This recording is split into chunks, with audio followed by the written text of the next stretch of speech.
In search of home. The tall pines stacked up against the mountains, radiating a green that could only be imagined in a dream. The mountains pierced the clouds with their pointed tops. The water trickled down through the trees, down the side of the mountain, searching for the mouth of the river. We walked along the trail as gravel crunched under our feet. Sharing this beauty with my child was something filled me with a peace that I couldn't explain. I was lost in it, and I never wanted to leave. I need to go into town today. We're almost out of food. I double-locked the door before I left, making sure my child was safe inside the cabin. I backed out of the driveway, feeling every bump and dip in the ground as I made my way along the road. Town was only 4 miles out of the woods, and only 2 of those miles forced me to drive off-road. As I approached the narrow opening between the 2 tallest and widest pines on this side of the mountain, I slowed down. There was something different about these pines. What is that?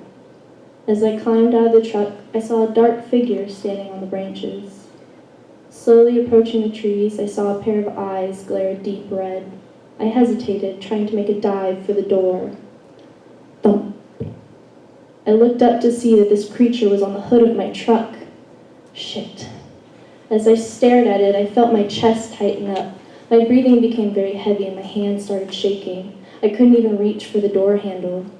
A tingling sensation ran up my spine, causing each hair on my body to stand up. As it stared into my eyes, its gaze locked me in place. My entire body felt frozen. There was no chance of escape. I remained strangely calm as the creature slowly approached me. Its eyes locked on mine, claws hidden, shoulders relaxed. The creature had pointed ears and a stout face. Its body was muscular for a feline, but I knew it wasn't a mountain lion. I slowly reached my hand out to touch it, and its head welcomed the gesture. Its fur was soft under my hands. I looked at it curiously, slowly moving forward as my legs gained feeling. What are you? As I thought this, it quickly looked up at me and purred. Could it understand what I was thinking? As I stroked its ears with my fingers, I caught a glimpse of my watch. I was late. The creature turned away, giving me one last look before it hurried off into the woods. What just happened? Turning the truck back on, I wedged my way through the pines and turned onto the highway. What was that thing? I could not stop thinking about it.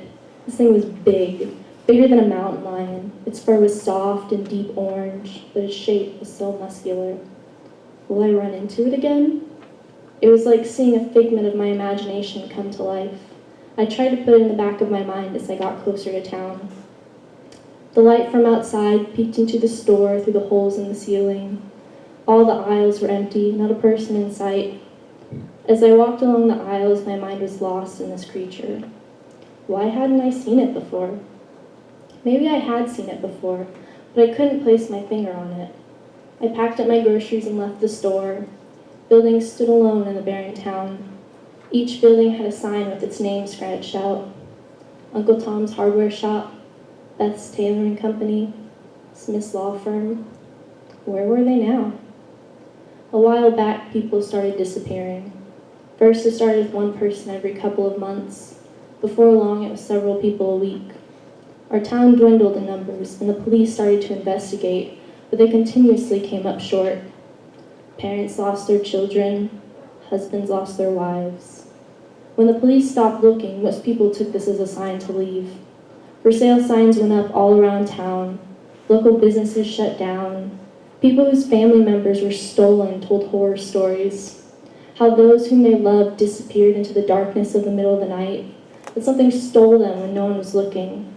I didn't want to believe that it could happen to me, but I was wrong. Then one bright Saturday, the inevitable happened. I was coming back from a walk through the forest with my child, and we were talking about a family of bluebirds we saw. The mother bird was teaching the younger ones to fly. As the youngest bird approached the edge of the nest hesitantly, the mother bird looked down. Without skipping a beat, she shoved her child off the edge and watched him fall. My child pointed, questioning if the bird was going to be okay.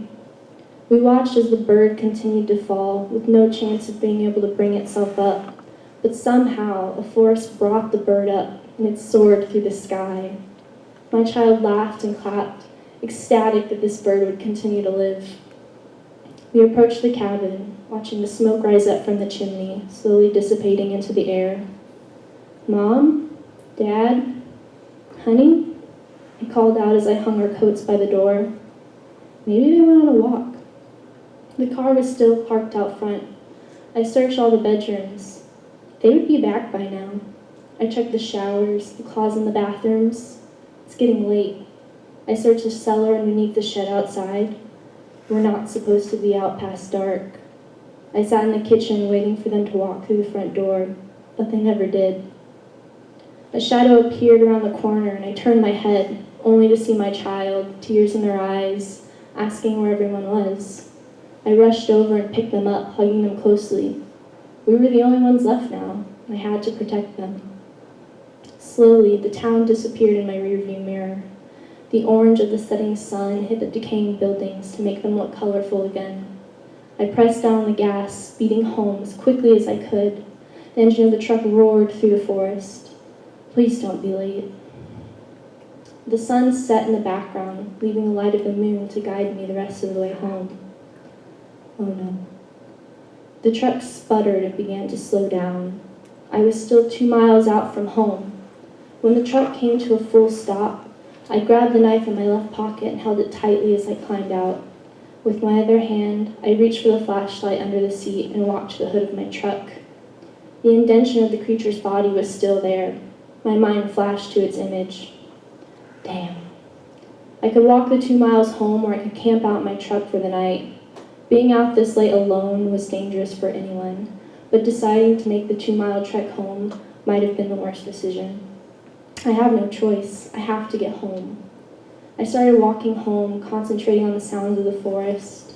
As I walked through the forest, the beauty that once existed disappeared.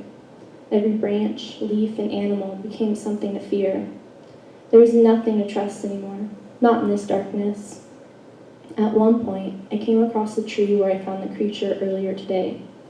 Its face popped into my mind. Its mesmerizing eyes never left my thoughts.